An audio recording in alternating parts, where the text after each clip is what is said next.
Good afternoon and welcome to the International Union of Operating Engineers Local 324 Construction Career Center. My name is John Osika. I'm the training director for this organization, and for statewide we have 4 campuses, including the 560 acres that you are setting in today. On behalf of Local 324's business manager Douglas Stockwell and our membership, I would like to first thank our guests, the media, and of course, President Joe Biden.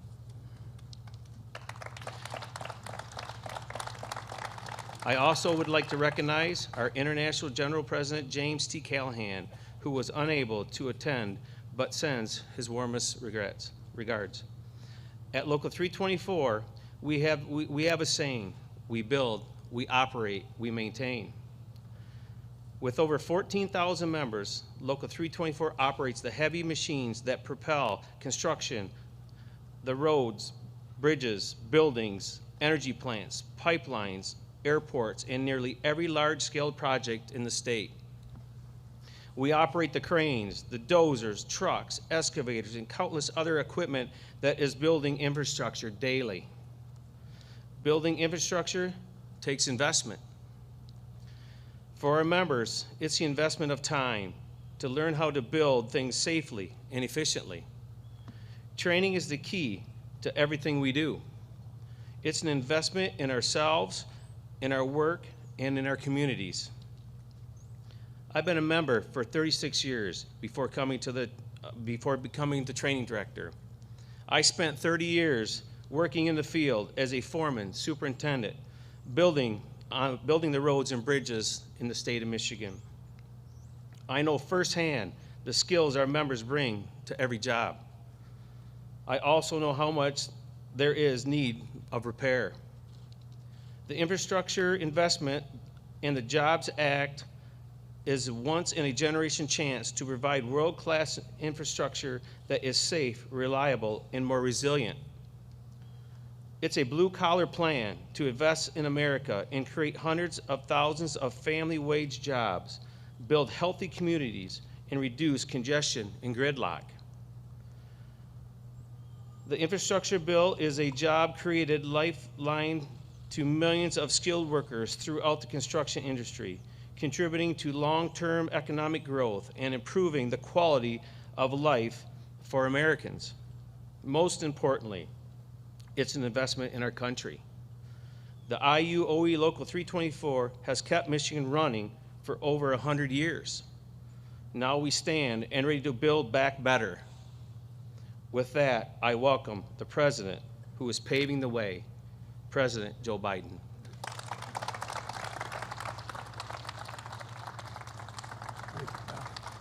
With your mask. I might need that. Yeah. Hello, Michigan. It's good to be back. It really is. And John, thank you for that introduction. The truth of the matter is, there's a reason why the American labor movement across the board has the single best workers in the world, because you're the best trained. I wish the American people understood how much serious training goes into being a union worker. I really mean it. You're the best in the world. I was kidding. Someone said to me earlier that I said, I'm a union president. I'm a president who supports unions, not labor, unions. And someone pointed out to me that I allegedly have used the word union as president more than the last 7 presidents combined. You built the country. No, not a joke. You built the country. And it's great to be here with several excellent members of Congress. Lisa Slotkin, Alyssa, you don't want to screw around with her. She's an intelligence officer as well, so she's forgotten more than most of you know. But thanks for riding out with me, and thanks for the advice you've given me, and I mean that sincerely, and how we're going to make sure that everything we do here is paid for, and not a single penny raised in taxes of anybody making under 400 grand. And Debbie, you're the best in the world. You and John have been so friends of mine. You've been for so long. You've stepped in and taken over in a way that I think has had to be both emotionally difficult, but you've done an incredible job. and I consider you one of my great friends. Thank you. And Dan, you're okay, Dan. No, you ain't quite like the woman sitting next to you, but all kidding aside. Dan, you've done a great deal. I mean, I really mean it. You're always there for everything that's important to your constituents, and you understand what I'm going to talk about a little bit later. The way we built this country is from the bottom up and the middle out, not from the top down, and you get it. And Andy, as my dad would say, you got good blood, kid. Thank you for what you're doing. Thank you for stepping in, and thank you for the great job you do. Michigan, I also have, it's also fortunate to have an outstanding United States senators who are doing what they're supposed to do. They're in Washington because the Senate's in. Debbie and Gary are in Washington now, and to cast some really important votes to keep things moving. And of course, it's great to be here with my friend. We become friends, an outstanding governor, one of the best governors in the United States of America, and her lieutenant governor who covers her in every way, both in terms of physically and mentally and every other way. And thank you for all you did to help me get elected. I really mean it. Thank you, thank you, thank you. Look, I know there's a lot of noise in Washington, there always is, but it seems to me a little more than usual now. A whole lot of hyperbole, a lot of heat, and I'm here today to try to set some things straight if I can. I want to talk about what's fundamentally at stake for our country now, at this moment. I know it's an overused phrase, but I've been using it a lot. We're at an inflection point. Anywhere from 40 to 80 years in America, there's an inflection point. We have to choose what direction we're going to go, what we're going to do, not Democrat, Republican, but who we're going to be. For a long time, America set the pace across the entire globe. For the better part of the 20th century, we led the world by a significant margin in investments in ourselves, in our people, in our country. We invested in our infrastructure, in our roads, highways, bridges, ports, airports, and the arteries of the nation that allow commerce to function smoothly and swiftly and allow us to generate significant income. We've invested in our people in opportunity. We're among the first to provide access, for example, to free education. It's the reason why in the 20th century we began to take off. It was back in the late 1890s. We decided among the first countries that we were going to be the first nation that every single American, regardless of their background, no, it wasn't at the time regardless of their background, but based on income, would have free 12 years of education. We invested to win the space race. We led the world in research and development, led to the creation of the internet. And but then something happened. We slowed up. We stopped investing in ourselves. America is still the largest economy in the world. We still have the most productive workers and the most innovative minds in the world. But we risk losing our edge as a nation. Our infrastructure used to be the best in the world, literally, not figuratively. Today, according to the World Economic Forum, we rank 13th. Our infrastructure, 12 nations have a better infrastructure than we do, which means they can move product. They can do so many things better than we can do it. We're among the first in the world to guarantee access to universal education. Now, the Organization of Economic Cooperation and Development ranks America 35th out of 37 major countries when it comes to investing in early childhood education as a percent of GDP. Think of that. Think of that. Of all the industrial nations in the world, the instinct Americans would say, if you asked them 25 years ago, would say we're number one. We are not. There's only 2 industrial nations that are lower than us. All those investments that fuel the strong economy, we've taken our foot off the gas. I don't know what's happened. The world has taken notice, by the way, including our adversaries. And now they're closing the gap in a big way. So it's essential that we regain our momentum that we've lost and the work of our time, it seems to me, those of us who hold public office, is to prepare ourselves to be more competitive and to win the fast-changing 21st century in the global economy. Things are changing incredibly quickly. That's why I propose 2 critical pieces of legislation being debated back in Washington right now. The first, a bill to invest in our physical infrastructure. And the second is a bill to invest in our human infrastructure. I'll talk about both these bills in just a moment, but first, I want to set one thing straight. These bills are not about left versus right, or moderate versus progressive, or anything that pits Americans against one another. These bills are about competitiveness versus complacency. They're about opportunity versus decay. They're about leading the world or continue to let the world pass us by, which is literally happening. To support these investments is to create a rising America, America that's moving. To oppose these investments is to be complicit in America's decline. To support these bills is to pursue a broader vision of our nation, and to oppose them is to accept a very cramped view of our future. This isn't about two pieces of legislation. It's about the inflection point I mentioned earlier we are in our history, the world history. So, here's what I'm proposing. First, the infrastructure bill. It's about rebuilding our roads, our highways, our bridges, our ports, our airports, our broadband, all the things that need repair. Our arteries of our economy have always been fueled by the economic might and dynamism of Americans. Across the country right now, 45,000 bridges and 173,000 miles of roads, according to the Society of Engineers, are in poor condition. Right now, including more than 1,200 bridges as the governor's been fighting to repair here in your state, 7,300 miles of roads here in Michigan. I'll bet everyone in this room can tell me what the most dangerous intersection in this town or any town they live in and where it is. That you hold your breath when you're driving over trying to cross the street. Not a joke. Working with the governor and members of the Congress here, we're going to put hardworking Americans like the operating engineers here in Howell on the job to bring back our infrastructure and bring it up to speed. Good union jobs, not $12, $15, $18, prevailing wage jobs.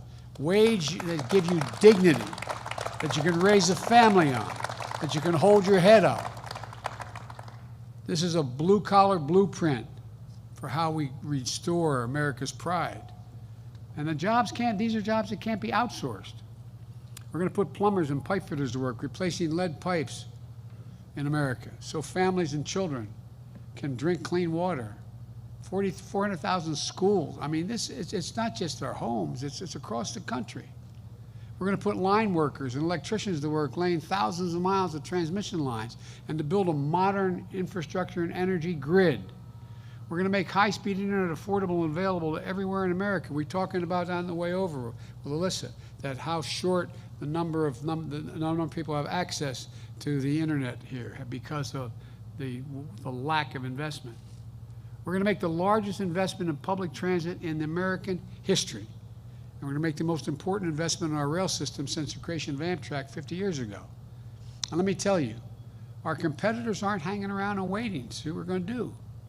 They've been pouring billions of dollars into infrastructure and into this training their people for years now. Take China, for example. Now, I've been clear that China uses unfair coercive practices to get ahead of their competitors, but that's not the whole of the story. They also invest in themselves. In recent years, China has spent around 3 times as much on infrastructure as a share of their economy than we have. 3 times. And they're not slowing down. Yesterday, my U.S. trade representative delivered an important speech on our competition with China. She pointed out that China made a major investment in steel plants beginning about 20 years ago. In the last 20 years, half of American steel companies have been shuttered. We went from 100 U.S. steel companies to 51. And employment in the American steel industry dropped by 40% since the year 2000. China now produces more steel in 1 month than America does in an entire year. You can see it in the sector after sector. Other countries are speeding up and America's falling behind. We've got to reset the pace again.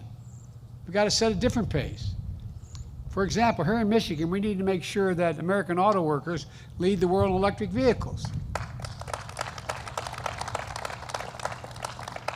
And some of you came to the White House when I had the chairman of the board of General Motors, Chrysler, and General Motors, Chrysler, and Ford. You know, and what have they decided to do? They decided they're going to lead the world and they're going to build more of the electric vehicles than any other country. But guess what? China's not waiting around. They manufacture more than twice as many electric vehicles as we have over the last decade. They control more than 75% of the battery market. And they're poised to invest another $14 billion in charging capacity now in their country. Back in May, I had the chance to tour Ford's new state-of-the-art facility in Dearborn, where union workers are building the first ever all-electric Ford F-150. I got to drive that sucker. It's quick, 0 to 60 in 4.1 seconds. And it's a big boy. It's a big one. Months later, I hosted the big three automakers at the White House, where the Ford 150 was joined by the GMC Hummer and the Jeep Wagoneer, all going electric, all in partnership with the UAW. The whole world knows that the future of the auto industry is electric. We need to make sure America builds that future instead of falling behind. We should build those vehicles and the batteries to get them here in the United States of America. That's what we should build here in the state of Michigan. I want those jobs, and no, I really mean it. I want those jobs here in Michigan, not halfway around the globe. That's what my plan will do. The infrastructure bill will put in motion the union workers on the job installing national network of hundreds of thousands of charging stations along our roads and highways and communities, over 500,000 of them. And by the way, parenthetically, when you build a charging station, it's like back in the day when my grandpa worked for the American Oil Company back in the turn of in the 1920 in that area. They went from state to state convincing people that they allow them to put 20,000 gallons of gasoline under the ground. They didn't want them around. But guess what happened? Everything builds up around them. You put these charging stations along there, how are you going to see a significant economic development go well beyond the charging station? And the Build Back Better plan will boost our manufacturing capacity, investing in new and retool facilities that employ American workers with good wages and benefits. That includes grants to kickstart new battery and parts productions. That purchasing incentives for families to buy clean, union-made vehicles like the ones championed by Debbie and Dan and the Senate and the House. And loans and tax credits to boost clean vehicle manufacturing. Look, these are the kinds of investments that get America back in the game and give our workers a chance.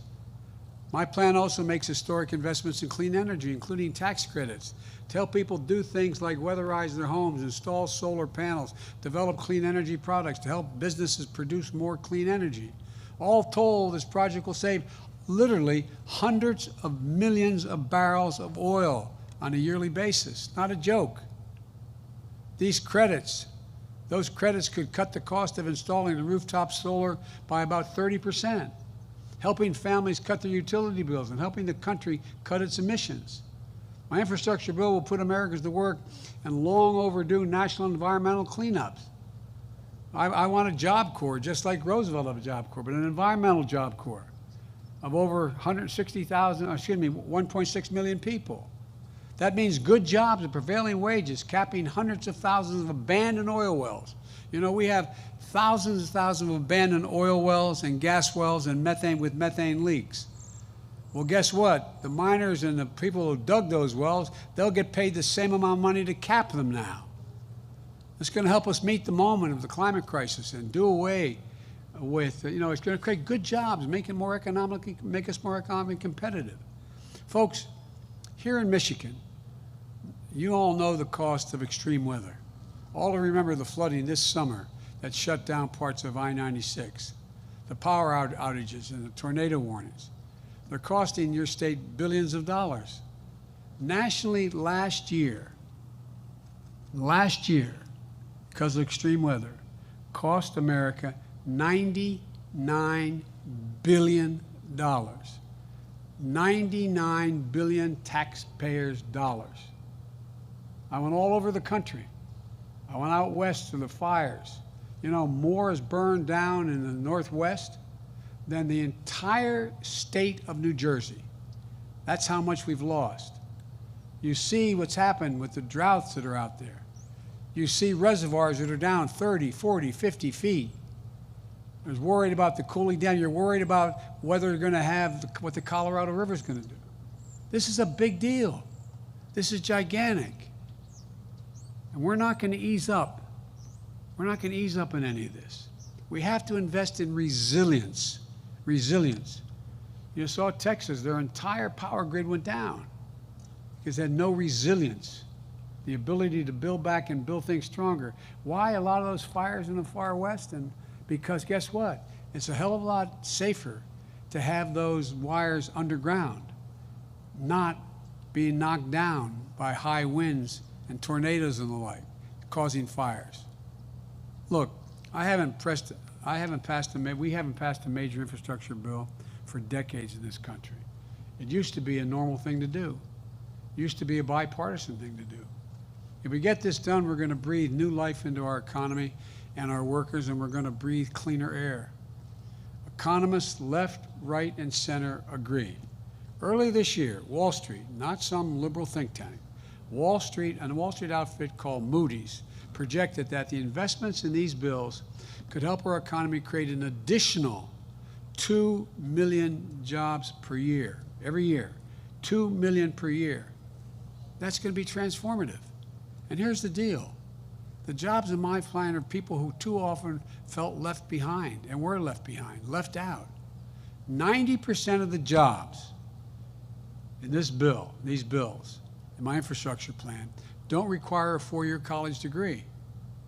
We need to get this done. But it isn't enough just to invest in our physical infrastructure. We're going to lead the world like we used to. If we're going to do that, we have to also invest in our people, like you do right here in training, this training facility. That's why my second bill, the Build Back Better plan, that's what it does. Take education, for example. When America said everyone is entitled to 12 years of free public education, universal, a century ago, it gave us the best educated, best prepared workforce in the world. That was one of the reasons why America began to grow so rapidly. It's a big part of why we led the world the bulk of the 20th century. But guess what? If we're going to put together a committee today, like they did in 1898, I think it was, and we were going to invent a public education system, is there any chance we'd say that we thought 12 years was enough in the 21st century? Just 12 years? I don't think so. Study after study shows that the earlier our children begin to learn in school, not daycare, the better for themselves, for their families, no matter what the background they come from, no matter what their background. Recent university studies point out that they're increased by 56% the chance of them to get all the way through 12 years of school without getting in trouble. It's a gigantic deal. It doesn't matter whether mom or dad know how to read or write, or the home is a home that is challenging. But right now, we're lagging behind, while other countries are investing in their children. Today, only about half of 3- and 4-year-olds in America are enrolled in early childhood education. In Germany, France, the United Kingdom, Latvia, that number is more than 90%. 90% of their 3- and 4-year-olds. We're falling further and further behind the curve. It's not just early education. According to one study, we rank 33 out of 44 advanced economies when it comes to the percentage of our young people who have attained a post-high school degree. Anything after high school. We're at the bottom of the heap. I'll bet if I was on a quiz, you're on one of these quiz shows I ask you that, you would have said maybe we're 2 or 3 or 4. It's ridiculous. My Build Back Better plan gets us back on track. We'll make 4 additional years of public education available to every person in America. 2 years of high-quality preschool at the front end, and investments in community colleges so our students can gain skills they need to carve out a place for themselves in the 21st century economy. And also increase Pell Grants. They're grants for kids making families less than 50 grand, helping them get through community college or a historically backed colleges in order to be able to get a shot so they can live, they can eat while they're going to school. And we'll invest in historically black colleges and universities, which are an essential asset to help to support and to make sure that young people of every background and circumstance have a shot at good paying jobs. Look, this bill also invests in our workforce by providing so much needed breathing room for working families. After all, how can we compete in the world if millions of American parents, especially moms, can't join the workforce because they can't afford the cost of child care or elder care and have to stay home. For example, here in Michigan, the average two-parent family spends $10,400 on child care costs for just one child each year. 30 years ago, the United States ranked sixth among advanced economies in the share of women in the workforce. You know where we are today? 23. 22 countries have a higher percentage of their women in the workforce making a competitive wage than the United States. While our competitors are investing in the care economy, we're standing still. And the fact is, millions of American parents are feeling the squeeze, having a hard time doing their job, earning a paycheck while taking care of their children or aging parents, and at the same time in this sandwich generation. My Build Back Better plan is going to change that. It's going to cut the cost of child care for most Michigan families by more than half. It's going to extend historic middle-class tax cut to the child care tax credit, which we passed in my American Rescue Plan. Now, most people don't know. If you walk to the average informed person, doctor, lawyer, or whatever, and said child care tax credit, they're not sure what that means. Well, what it means is, you know, if you were making a decent salary and you had 2 kids or 3 kids or 4 under the age of 18, you get to deduct $2,000 for each child off your bottom line of your taxes you owe. Well, guess what? If you're making $15 an hour, you don't have any taxes to pay like that. So guess what? You got nothing. Zero. No help. My friends in the other team have no problem giving billionaires and millionaires gigantic tax breaks. This is a tax cut. You know, what it does is, now, and it's in place, and people in your state are understanding it now, instead of it provides it up the ante how much you could get for a child under 7, you get $3,600 tax cut on a yearly basis. And you get $3,000 for a child under 17. But guess what we did? That means we're doing it on a monthly basis now.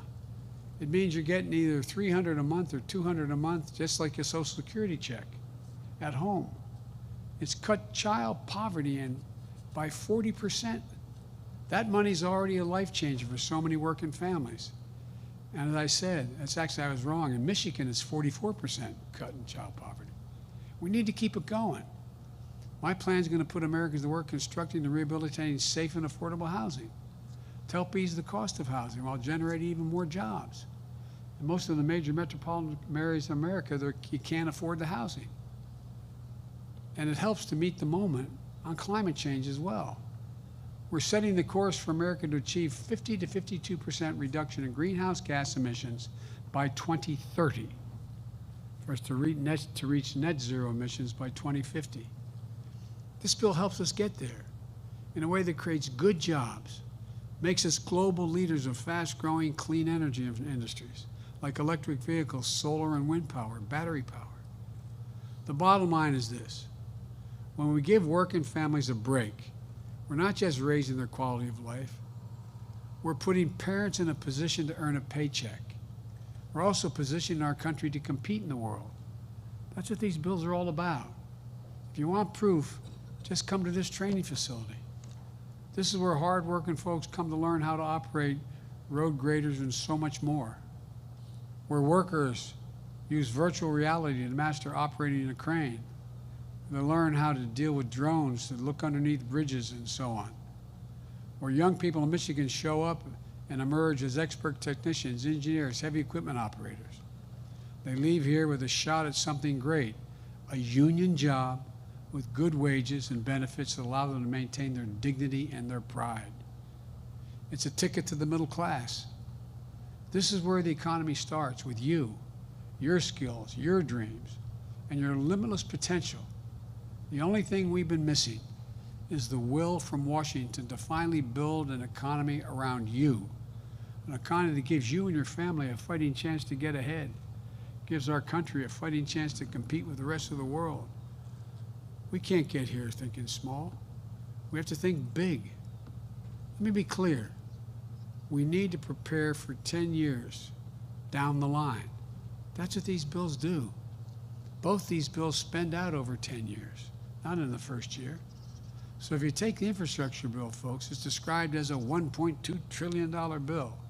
What that means is that of all those investments in road, bridges, high-speed internet, water, everything else, all of it would be less than 0.5% of our economy each year.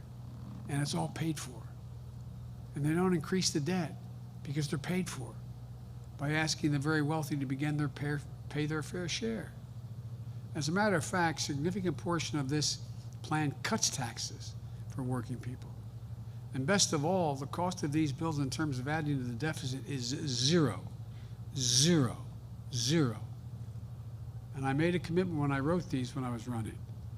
No one making under $400,000 a year will see a penny in their taxes go up. That's why in the infrastructure bill, there is no gas tax increase, because people making under 400 would have to pay more. It's simple.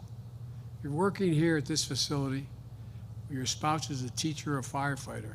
There's no reason why, combined, why millionaires and billionaires in this country should be paying at a lower tax rate than you do. Hear me again now.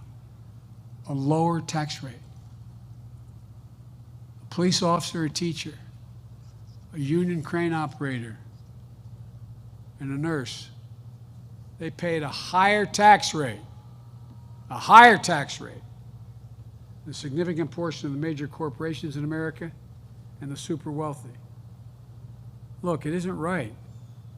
Isn't it right that 55 of the largest corporations in America in this country, and I come from the corporate capital of the world, more corporations are incorporated in the state of Delaware than every other state combined.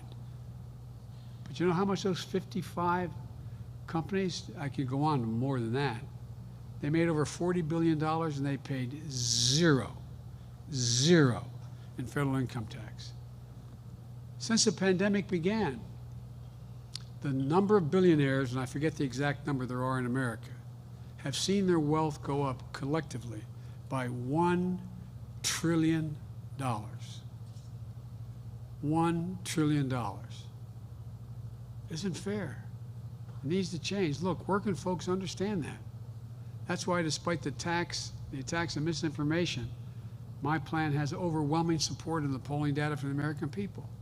They understand what's at stake. They understand that workers and families have a better shot. Americans have a better shot. I'm a capitalist. I think you should be able to go out and make $1 million or $1 billion, but just pay your fair share. Join the crowd, man. They know that this is about dignity and respect. It's about changing the paradigm so the economy works for you, not just for those at the very top. It's about building this economy from the bottom up and the middle out. That's what I've done my entire career. That's why I ran for president. As I said, I'm a capitalist. I think you should be able to make a lot of money in America, but just pay your fair share. Pay your fair share. I took this agenda to the country. They said it was time to build an economy that looks out from Scranton, Pennsylvania, where I grew up as a kid, instead of looking down from Wall Street.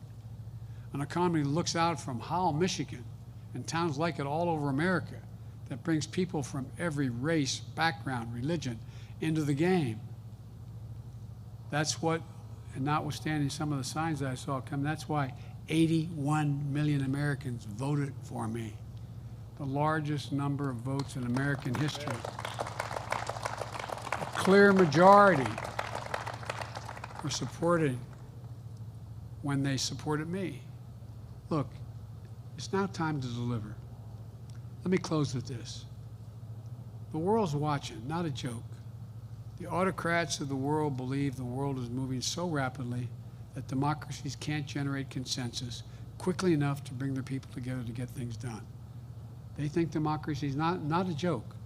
In my meetings with Putin, in my meetings with Xi Jinping and other leaders, they truly believe that we can't compete in the 21st century because things are moving so fast, democracies take so much time, that they are so divided that they can't get together in time to act. They believe they believe they'll win the day, and they can dictate their way forward and leave us behind. They're betting, not a joke, they're betting for the first time we won't respond to this inflection point in history, that we'll fail to rise to the occasion. But you've heard me say it a lot of times. It's never, ever been a good bet to bet against the American people. Never. Look, just look back a little ways. After World War II, the United States did what we're trying to do now, invested in the American people to lead the world. At the time, presidents and Congress of both parties and Americans of all political views stepped up. I'm not being sentimental here. There was racial discrimination was a fact of life. We know how deep-rooted racism is in this country. We saw the Klan marching here in Howell generations ago, and again in recent years.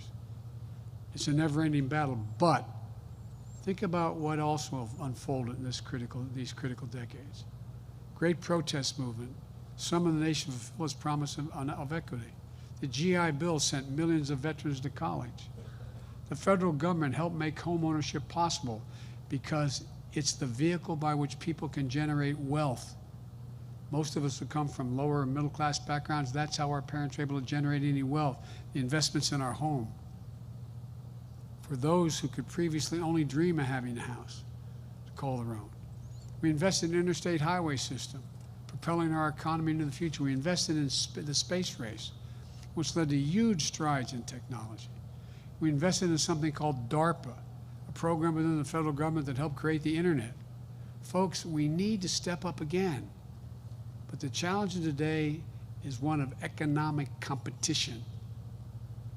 Let's learn from that history. Not because it was perfect, because Americans then did what we must do now. Invest in ourselves to show the world that American democracy works. And that given half a chance, there's nothing, not a single thing, we can't achieve when we do it together. I know we can do this. I'm positive we can. I've never been more optimistic about this country than I am right now. We're going to restore faith, pride, and dignity, the future of this country. And we're going to pass both of these bills and start building this economy to beat the competition and deliver for working families. Thank you. May God bless you. May God protect our troops. Let's get this done. Thank you.